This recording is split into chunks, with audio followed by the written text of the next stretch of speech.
So as it turns out, editing footage on a riverboat cruise ship, no problem. Shooting raw footage, no problem. Getting time to actually do the commentary in a place where it's kind of quiet, where I'm not going to be bothering anybody, and the bandwidth to upload it, that's a little bit of a problem. But I'm not going to let it get in the way of like what's important. So I want to talk right now about my first full day in Budapest. We board the cruise ship, and I'm going to do a whole other video about the ship itself and everything that's happening on it. But we board the cruise ship, and then my wife and I take a shuttle bus to the Pest side of the river to visit the Central Market Complex. Now, when you're a tourist, you sometimes fall into this mindset trap of thinking that a lot of the things that you see are tourist things. And in reality, Budapest is a vibrant city of 1.7 million people who are just going about their lives, living it day to day, just doing their thing. And so as a tourist, when you see that, sometimes you have to sort of separate the touristy, trinkety stuff from the real lives of the people who are there. And the Central Market in Budapest is a really good example of how to talk about this real life and tourist stuff. It's this giant building. I think they said it was one of the largest market buildings it's the largest in Hungary and maybe one of the largest in Europe. And it consists of 3 levels.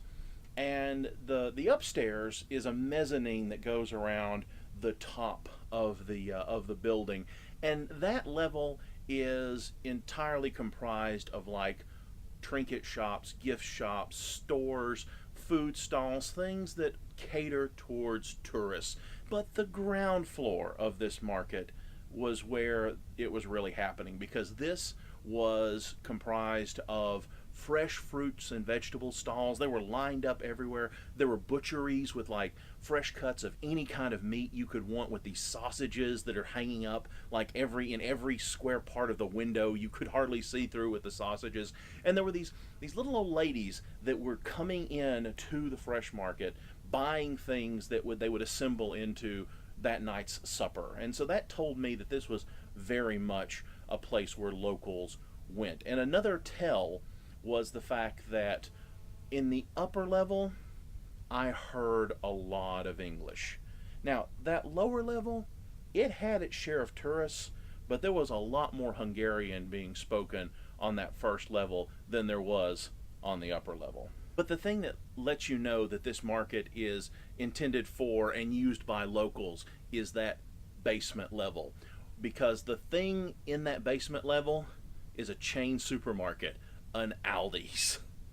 And so my wife and I, we go into this Aldi's and we buy 2 ice creams, and there's a little bench there in the kind of the opening breezeway area, and she and I sat down on that, and that was the moment that we first found our real Budapest, because there ain't no English being spoken in an Aldi's, and we just watched normal people coming and going, living their lives, and it was absolutely fantastic, and the very reason I wanted to take this trip.